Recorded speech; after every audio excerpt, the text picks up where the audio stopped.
इतिहास गवाह है कि गुनाह इब्लीस शैतान से भी हुआ और गुनाह हजरत आदम अलैहिस्सलाम से भी हुआ, लेकिन एक मरदूद बन गया और दूसरे महबूब बन गए। फर्क गुनाह का नहीं था, फर्क माफी और अकड़ का था। अस्सलामु अलैकुम। आज हमारे इस बामकसद सफर का दूसरा दिन है। इस सीरीज का मकसद सिर्फ इस्लाह यानी सुधार है और दीन की सही समझ हासिल करना है। आज हम हजरत आदम अलैहिस्सलाम की तौबा और हमारी मायूसी को समझेंगे।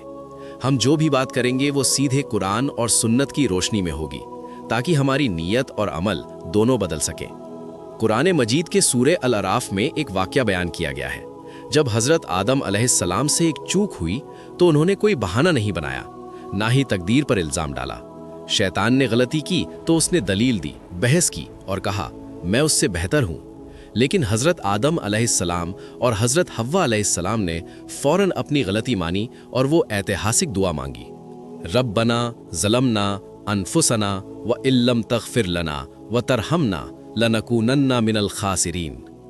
ऐ हमारे रब, हमने अपनी जानों पर जुल्म किया, अगर तूने हमें माफ़ नहीं किया और हम पर रहम नहीं किया तो हम बर्बाद हो जाएंगे।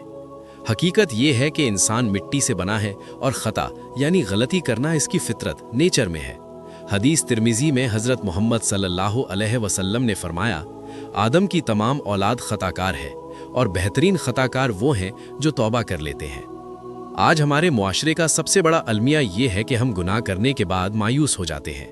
हमें लगता है कि हमारे कपड़े गंदे हैं या हमारा किरदार दागी है, तो अब हम नमाज कैसे पढ़ें, हम अल्लाह के सामने कैसे जाएं? याद रखिए, ये शैतान का सबसे बड़ा धोखा है। वो आपको गुनाह करवाता है, फिर आपको ये कहकर डराता है कि अब तुम्हारी माफ़ी नहीं होगी। अल्लाह को फरिश्ते नहीं चाहिए, उसे वो बंदे पसंद हैं जो गलती के बाद रोते हुए उसकी चौखट पर आते हैं। गुनाह पर शर्मिंदा होना ही तौबा है। जब तक सांस चल रही है, माफ़ी का दरवाज़ा खुला है। तो आज के दिन से ये तय कर लें, अगर गुनाह हो जाए तो इब्लीस की तरह दलील मत दें, बल्कि हज़रत आदम अलैहिस्सलाम की तरह फ़ौरन माफ़ी मांग लें।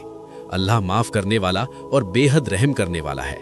मायूसी कुफ्र है और उम्मीद ईमान है। अल्लाह हमारी नीयतों में इखलास पैदा फरमाए। दीन रखिएगा। जज़ाकल्लाह खैर।